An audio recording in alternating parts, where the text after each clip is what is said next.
Oke, yang berikutnya ya, masalah pengganti rugi ini. Masalah ganti rugi lahan-lahan hutan atau lahan masyarakat yang digunakan untuk kepentingan umum itu harus jelas ya. Selama ini kewenangannya diserahkan kepada pihak pemegang proyek ya. Nah, ini harus jelas berapa persen terhadap NJOP ya. Kalau lahan itu adalah lahan negara tetapi ditempati oleh masyarakat lebih dari 10 tahun ya, itu sekurang-kurangnya ganti ruginya adalah di atas 60%. Ya. Tapi kalau kurang dari 10 tahun itu serendah-rendahnya 25%.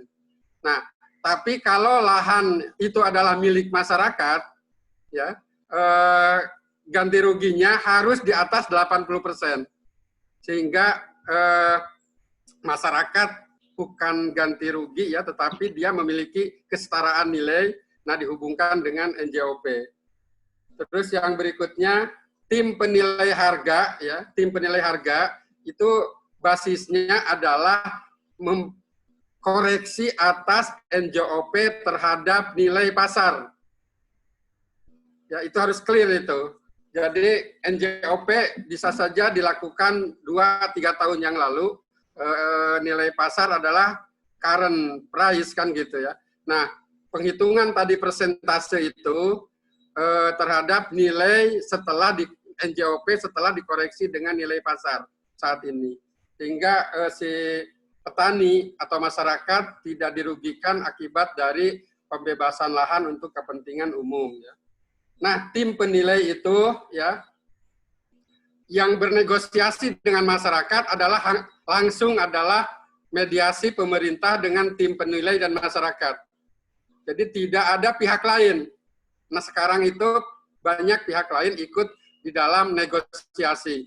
Jadi negosiasi harga ganti rugi pembebasan adalah dua belah pihak, tim penilai dengan masyarakat, mediasinya adalah pemerintah ya, yang terkait di situ. Terus yang berikutnya yang ada perlu penekanan lagi adalah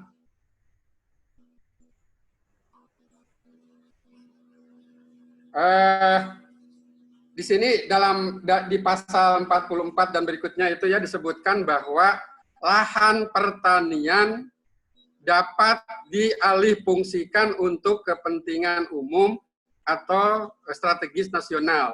Nah, pertanyaan yang harus kita jawab, ya, yang harus kita kemukakan, tadi pertanyaan pertama, apakah pertanian itu bukan strategis nasional? Nah, kalau itu sudah terjawab, sehingga tidak ada alasan seolah-olah lahan pertanian adalah lebih rendah kepentingannya dibandingkan kepentingan umum atau strategis nasional. Ya, jadi lahan pertanian menurut saya adalah bagian dari strategis nasional karena terkait dengan penyediaan pangan untuk masyarakat. Jadi sebetulnya itu adalah strategis nasional. Jadi bahkan lebih tinggi dibandingkan untuk kepentingan yang disebut industri strategis nasional versi pemerintah sekarang gitu kan. Sebetulnya penyediaan pangan nasional jauh lebih strategis gitu. Nah, di dalam pasal ini disebutkan bahwa lahan pertanian nilainya lebih rendah ya dibandingkan kepentingan dengan strategis nasional. Nah, pertanyaan ini melengkapi yang tadi ya. Kenapa ketersediaan pangan sumber domestik tidak menjadi proyek strategis nasional? Pertanyaan kedua, proyek strategis nasional harus terukur. Ya, mungkin nanti secara teori ukuran-ukurannya apa. Terus berapa persen dari rakyat yang akan menikmatinya? Jadi disebut strategis nasional itu berapa persen rakyat yang akan menikmati dari proyek itu? Kalau itu proyek itu hanya di bawah 0,1% yang menikmati dari proyek nasional, itu bukan proyek nasional, gitu loh. Ya. Tapi kalau garam misalnya itu jadi proyek nasional mestinya. Pertanyaan berikutnya terkait dengan kedaulatan negara dan bangsa. Nah, apakah pelepasan tanah masyarakat ke pihak lain yang disebut strategis nasional itu akan mengganggu kedaulatan negara enggak? Kalau itu terkait dengan kedaulatan negara, berarti itu bukan strategis nasional. Terus yang berikutnya, berapa nilai tambah bagi pendapatan negara? Itu harus clear ya. Jadi kasus Newmont, kasus Freeport kan itu juga harus jelas di situ ya. Terus yang berikutnya, siapa pelaku usahanya? Harus clear. Ya, pelaku usahanya BUMN, BUMD atau pengusaha asing. Ya. Terus yang berikutnya, dari mana sumber investasinya? Itu harus terjawab. Jadi jangan blunder memberikan definisi strategis nasional dibungkus untuk kepentingan pihak swasta asing atau swasta yang tertentu. Ya, jadi bungkusan-bungkusan ini harus kita bongkar dengan undang-undang ini. Ya. Terus yang berikutnya, yang dimaksud lahan pengganti, ya. Jadi kalau ada lahan pertanian kena pengusiran karena ada proyek nasional itu, strategis nasional itu atau kepentingan umum.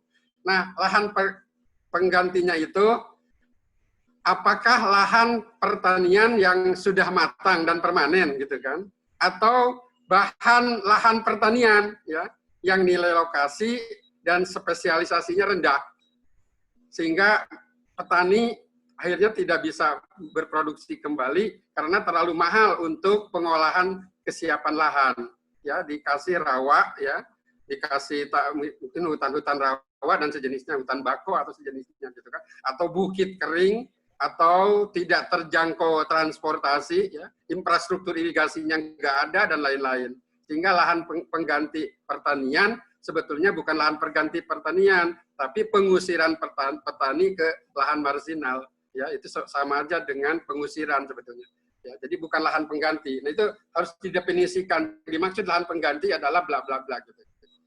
Terus yang berikutnya, nah masalah bank tanah tadi disinggung oleh Kang Dodi ya.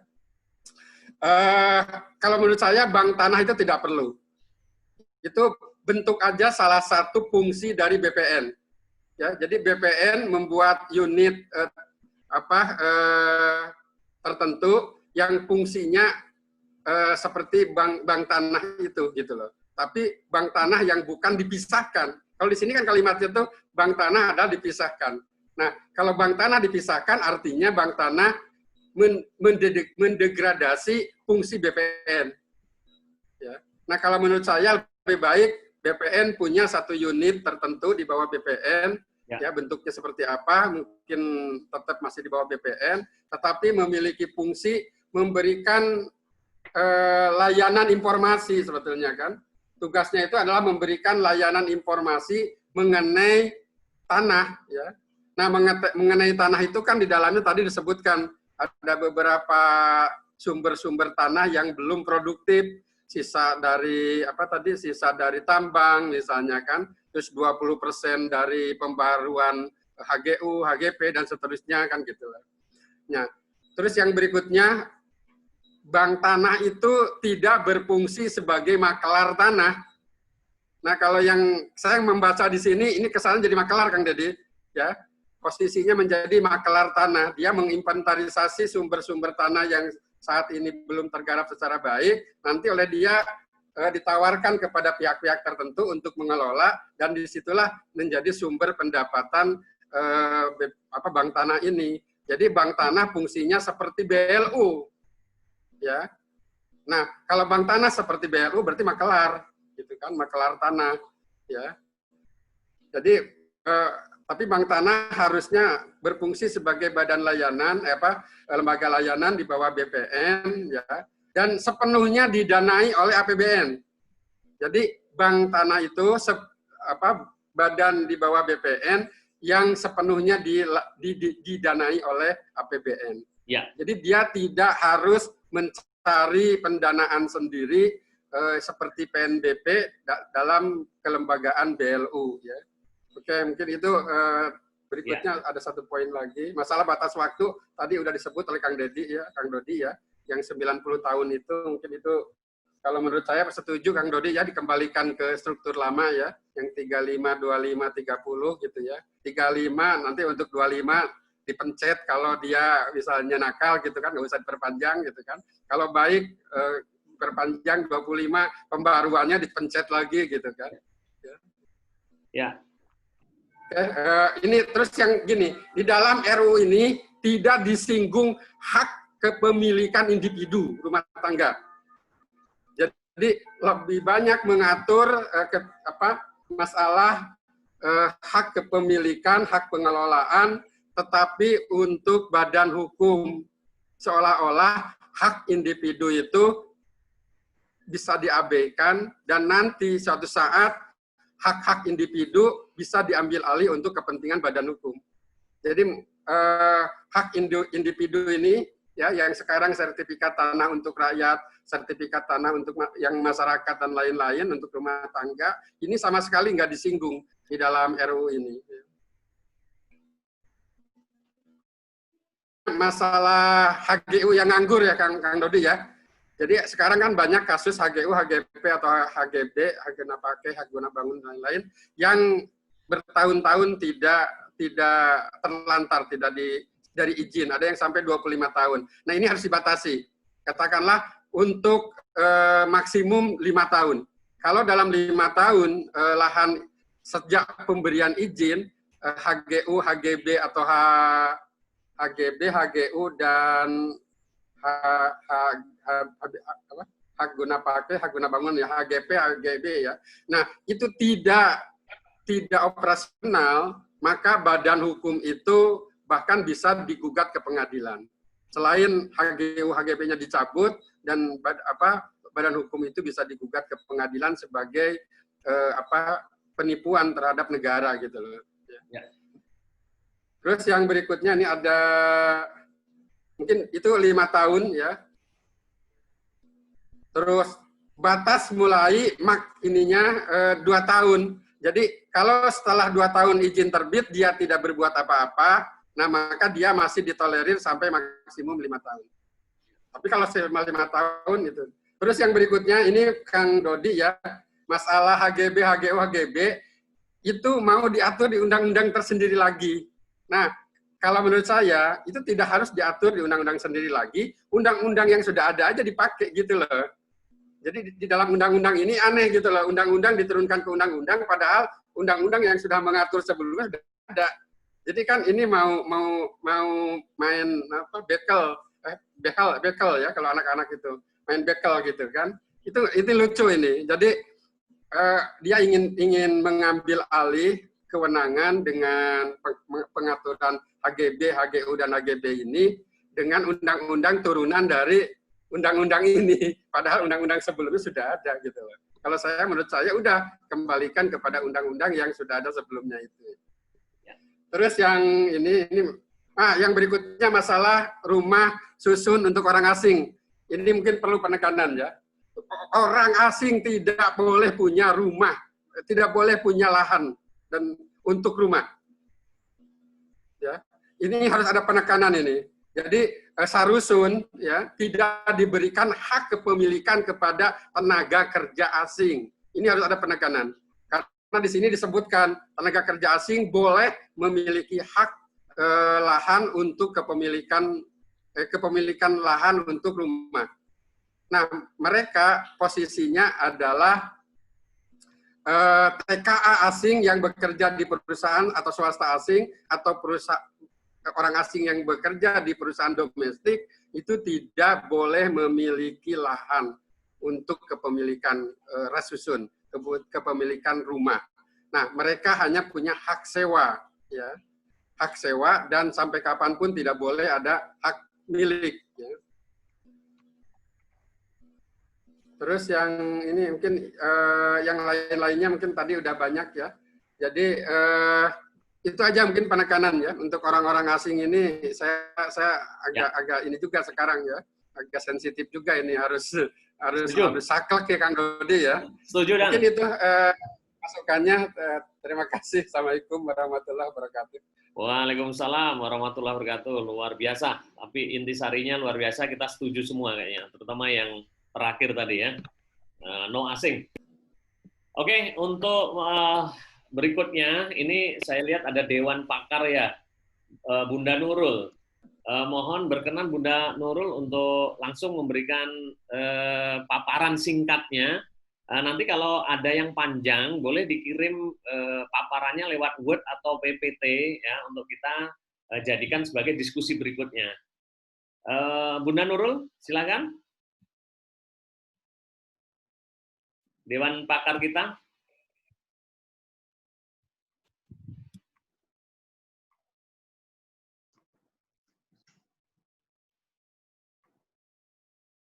Oh, halo Bunda Nurul.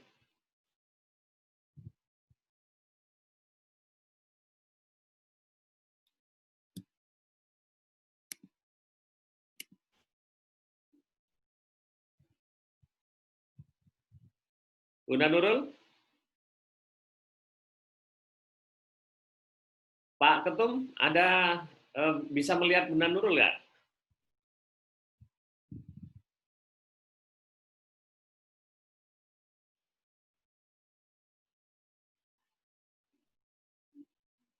Oke, kalau begitu kita ke Ustadz Wahyudin.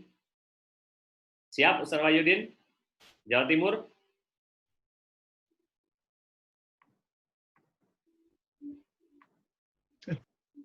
Cek, cek.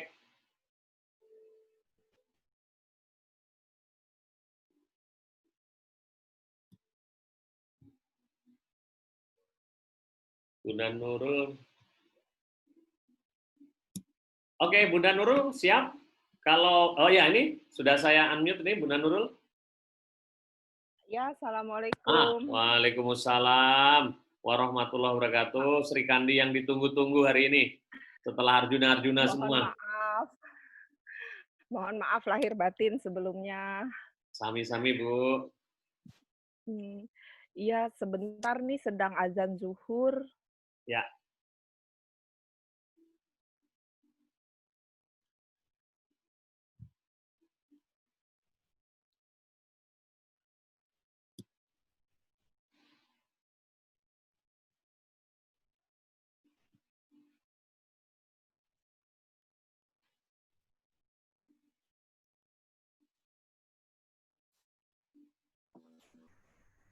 Di daerah mana nih, Bunda Nurul? Ya, saya di Cipinang, Kak. Oh, Cipinang. Berarti waktu Jakarta dan sekitarnya ya? Iya. Ya, sudah selesai. Oke, silakan. Ya. Silakan, Bunda. Ya, Pak. Ya, jadi terkait dengan semua tadi dari para pakar yang sudah menjelaskan tentang rencana kita ketemu Pak Sofyan Jalil. Kalau bagi saya dari Perpadi, Pak, Perkumpulan Penggilingan Padi dan Pengusaha Beras Indonesia juga, mungkin pesannya ya hanya untuk pertanahan itu agar konversi lahan. Selama ini kan yang ada diserahkan kepada Pemda setempat. Seharusnya diambil alih lagi ke pusat sebagaimana dulu sebelum ada otonomi daerah itu, Pak. Karena kalau misalnya lahan-lahan pertanian itu bisa dikonversi menjadi bangunan, kemudian objek komersil lainnya itu nanti tidak terkontrol oleh pusat juga, Pak. Soalnya kan dengan adanya pilkada itu biasanya kepala daerah itu menjelang atau sesudah menduduki jabatannya, mereka akan mudah mengeluarkan izin-izin itu, Pak. Makanya sekarang Karawang juga kan sudah banyak yang berubah menjadi hotel, showroom dan segala macam. Yang paling ekstrim itu kemarin saya lihat begitu kita keluar pintu tol Karawang itu kan ada namanya Resinda Resort gitu. Nah itu yang punya itu kalau nggak salah grup gudang garam gitu. Jadi kan sangat disayangkan. Mungkin ada sekitar 40 apa 400 hektar gitu katanya karena di situ ada apartemen, mall sama lapangan golf gitu. Saya sih cuma fokus di situ aja Pak, konversi lahan itu karena memang lahan pertanian kita udah sangat-sangat memprihatinkan untuk saat ini. Apalagi dengan adanya data yang tidak pernah sinkron antara satu instansi dengan instansi lainnya. Data di Bulog, Departemen Pertanian, Perdagangan, dan BPS itu belum pernah ketemu gitu. Jadi kemungkinan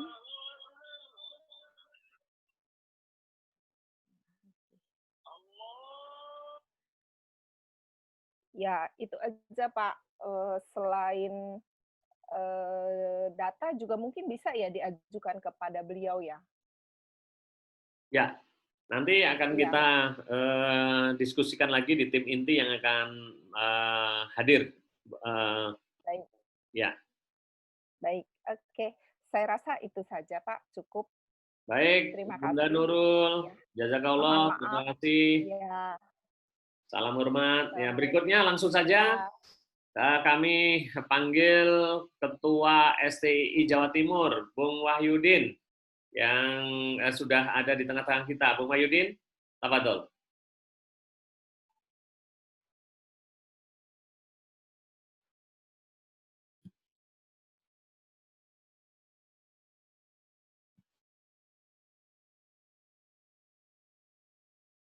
Mas Wahyudin.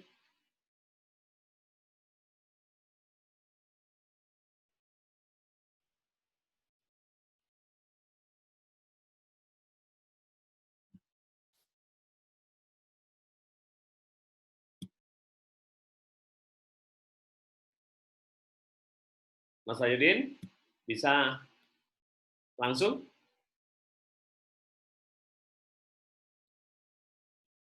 Pak Ketum? Mungkin ada arahan lain? Ini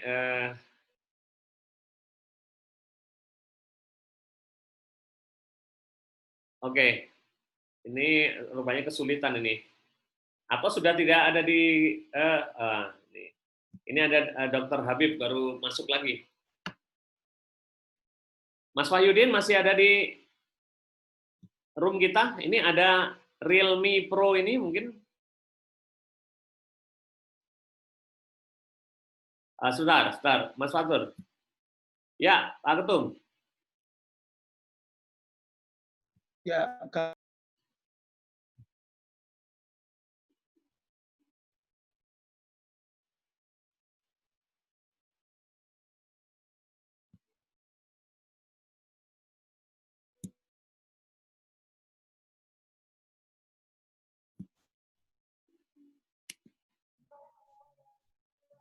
Halo.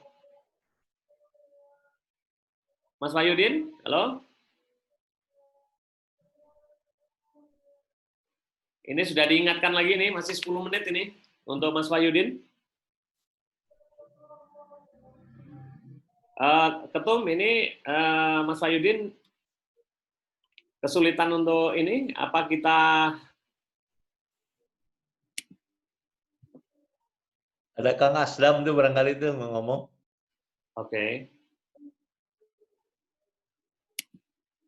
Gimana Kang Dodi? Ustadz Sodik ada nggak ya? Ustadz Sodik masuk nggak? Ustadz Sodik? Sodik Mujahid?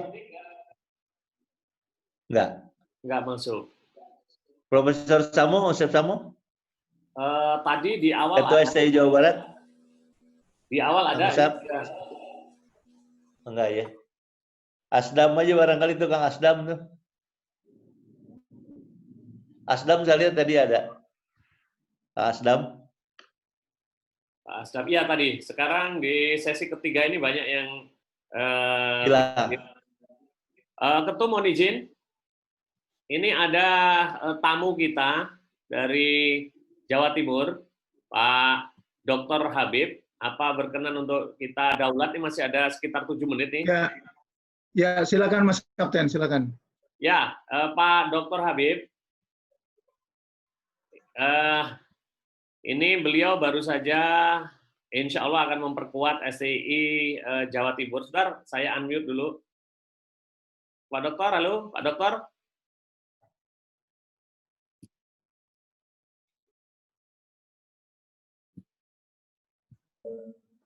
Pak Dokter.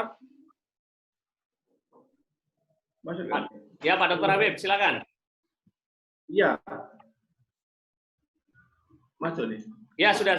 Silakan. Langsung aja Pak, kita punya waktu 7 menit, barangkali nanti kita sambung lagi di pembahasan berikutnya. Silakan Pak. Iya. Ya, Assalamualaikum warahmatullahi wabarakatuh. Waalaikumsalam. Warahmatullahi wabarakatuh. Rekan senior dan sahabat-sahabat saya di seluruh wilayah NKRI, saya akan menambahkan beberapa poin problematika tentang persoalan agraria di Indonesia. Sebelum saya masuk ke sana, ada satu hal yang saya sampaikan kepada rekan-rekan semua, bahwa saya adalah Direktur Eksekutif IAW, sebuah NGO di Jakarta, Indonesia Agrarian Watch.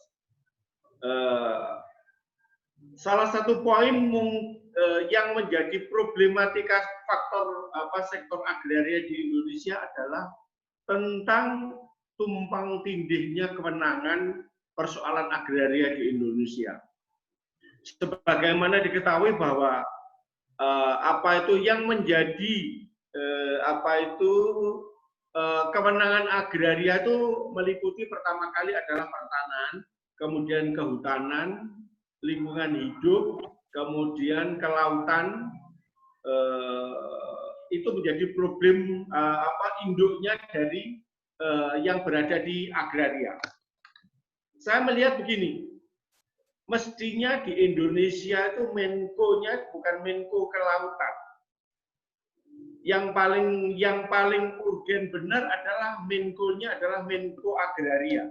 Menko Agraria itu membawai pertanahan, BPN, membawai kelautan, kemudian membawai lagi kehutanan, lingkungan hidup, dan pertambangan.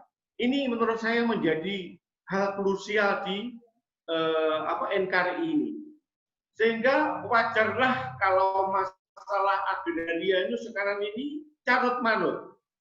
Temuan kita, ini temuan dari IAW itu di Indonesia itu ada sekitar 29 juta itu tanah itu terlantar dan diterlantarkan.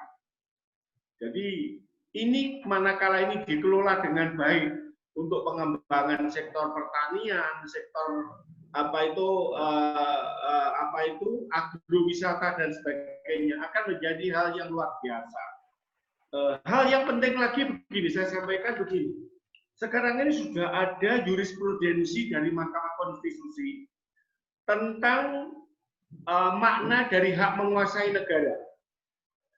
Kita tahu bahwa bunyi pasal 32 ayat 2 Undang-Undang Dasar 45 itu bahwa cabang-cabang produksi yang penting bagi negara dan yang menguasai hajat hidup orang banyak dikuasai oleh negara. Ini artinya kita harus tentukan cabang apakah yang penting bagi rakyat Indonesia itu apa. Nah, ini belum ditentukan. Apakah suatu misal kita ingin memprioritaskan sektor pangan, satu misal. Apakah kita ingin memprioritaskan sektor pertambangan, atau kita ingin memprioritaskan sektor kehutanan dan sebagainya. Ini belum ditentukan. Apa yang penting untuk negara itu apa? Ini adalah menjadi problem bangsa kita pada sektor agraria. Ada satu jurisprudensi dari Mahkamah Konstitusi nomor 15 PUU garis miring 26 garis miring 2018 tentang makna hak menguasai dari negara. Ini adalah juga menjadi sangat penting saat ini.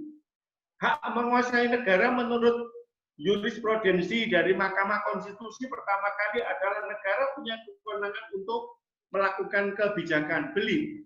Yang kedua, negara mempunyai kewenangan melakukan tindakan pengurusan atau besturda. Kemudian yang ketiga, negara punya kewenangan untuk melakukan pengaturan atau regelenda. Kemudian yang keempat, negara melakukan kewenangan melakukan pengelolaan atau besturda. Yang kelima, negara memiliki kewenangan untuk melakukan pengawasan atau dozin dosdat. Ya. Jadi ini rekan-rekan semua, menurut saya ini akan menjadi penting pada saat ini, terutama dalam rangka menghadapi COVID-19. Saya dapat masukan dari beberapa teman bahwa ada beberapa estimasi bulan September Oktober ini bahwa stok pangan nasional kita sudah menipis. Artinya apa? Potensi agraria ini, pertanian ini menjadi sangat penting saat ini untuk dikelola lebih maksimal lagi, khususnya adalah adanya tanah-tanah terlantar seluas 29 juta hektar. Gambaran begini, gambaran saja. Kami sering diminta menjadi konsultan teman-teman perhutani yang ada di Jawa.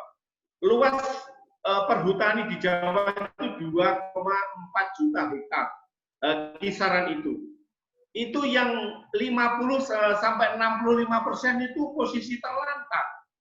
Tidak dikelola, tidak ada tanamannya. Padahal potensi itu menjadi penting. Suatu misal, kami ada di Kediri. Ini ada bukit namanya Bukit Klotok, Pak ya. Itu di baliknya itu ada lahan 400 hektar itu terlantar. Tidak ada tanamannya. Ini pada waktu zamannya Gus Dur dulu, kawasan hutan ya. Sekarang ditebangi, sampai sekarang belum ditanami lagi. Nah, hal-hal semacam ini menjadi penting manakala rekan-rekan semua, khususnya dari STI ya. Ini kita sinergi dalam rangka membangun Indonesia lebih baik.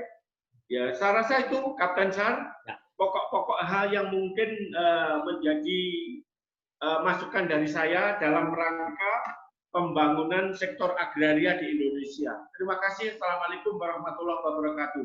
Waalaikumsalam warahmatullahi wabarakatuh. Ini masih ada 2 menit, nanti kita lanjut di sesi khusus. Ketum mohon closing statement, silakan Ketum.